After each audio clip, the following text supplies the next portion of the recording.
Dream girl का खिताब हेमा मालिनी को ऐसे ही नहीं मिला है। हेमा मालिनी ने अपनी बेहतरीन एक्टिंग, डांस और एक्सप्रेशन से इसे कमाया है। हेमा मालिनी एक बेहतरीन हीरोइन होने के साथ साथ आप लोगों को पता होगा कि एक डांसर भी हैं। वो भरतनाट्यम करती हैं। आज हेमा मालिनी एक्टिंग की दुनिया से दूर हैं, लेकिन वो अपने डांस से दूर नहीं हैं। वो अपनी बेटियों के साथ कभी भी आपको स्टेज शो करती हुई मिल जाएंगी। हेमा मालिनी फिल्मी और राजनीतिक करियर में काफ़ी कामयाब रही हैं, लेकिन हेमा मालिनी फिल्मों में कभी नहीं आना चाहती थी। उन्हें डांस से बहुत ही ज़्यादा प्यार था और वह एक बहुत अच्छी डांसर भी थी, लेकिन हेमा की माँ चाहती थी कि वह फिल्मों में काम करें। इसी वजह से हेमा मालिनी को फिल्मों में आना पड़ा।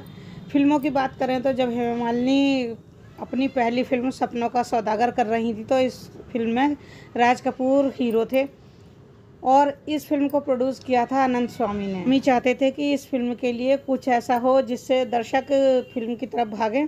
काफ़ी सोचने के बाद अनंत स्वामी ने एक आइडिया पर काम किया और उन्होंने हेमा मालिनी का फोटो लगाया और उसके नीचे लिख दिया राज कपूर ड्रीम। अब उन्हें लगा कि शायद इससे दर्शकों की इसमें रुचि बढ़ेगी, लेकिन उसके बाद भी जब दर्शक नहीं बढ़े तो उन्होंने इसके नीचे एक टैगलाइन और लिख दी कि 45 साल के राज कपूर, यानी इंग्लिश में लिख दिया था कि 45 years old Raj Kapoor with 20 years old Hema Malini.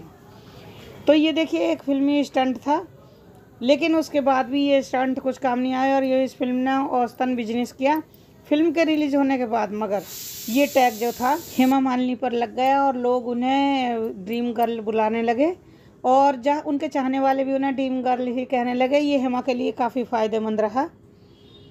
Hema Malini ने फिल्म ड्रीम गर्ल में भी हीरोइन का रोल प्ले किया था, आप लोगों को पता होगा। इसमें धर्मेंद्र भी थे और इस फिल्म में ड्रीम गर्ल टाइटल ट्रैक डाला गया था। जो गाना था आप लोगों ने सुना होगा, जिसमें था कि ड्रीम गर्ल किसी शायर की गज़ल ड्रीम गर्ल। ये गाना भी काफ़ी चला था और हेमा मालिनी इस गाने से काफ़ी फेमस हो गई थी। लेकिन कोई भी लड़की अचानक से ड्रीम गर्ल नहीं बनती है। हेमा मालिनी जब केवल 16 साल की उम्र की थी तभी उन्होंने इस प्रोजेक्ट के लिए हाँ कहा था और तभी से उनकी तैयारी शुरू हो गई थी। उनकी वेशभूषा से लेकर उनके उच्चारण तक सब कुछ शुरू हो गया था। उनके आवाज़ की ट्रेनिंग किसी और ने नहीं, बल्कि देखिए आप लोग जानते होंगे ऑल इंडिया रेडियो की जानी मानी एंकर लक्ष्मी शर्मा ने की थी।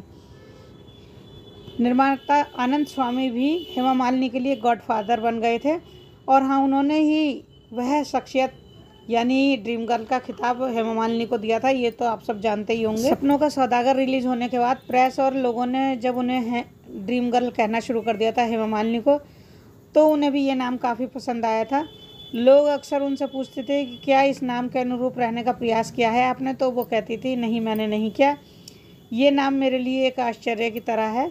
मुझे लगता है कि मेरा चेहरा और मेरा व्यक्तित्व यानी मेरी पर्सनालिटी एक भारतीय महिला की सामान्य छवि के साथ अच्छी तरह से मेल खाती है। हेमा मालिनी का जन्म अमानकुडी में हुआ था। नई दिल्ली में उनके शुरुआती सालों की कुछ पढ़ाई हुई थी। मद्रास में उनकी बाकी पढ़ाई हुई और 1980 में देखिए उन्होंने धर्मेंद्र से अपनी शादी की थी, जिससे उनकी 2 बेटियां हैं, ईशा देओल और ऐशा देओल।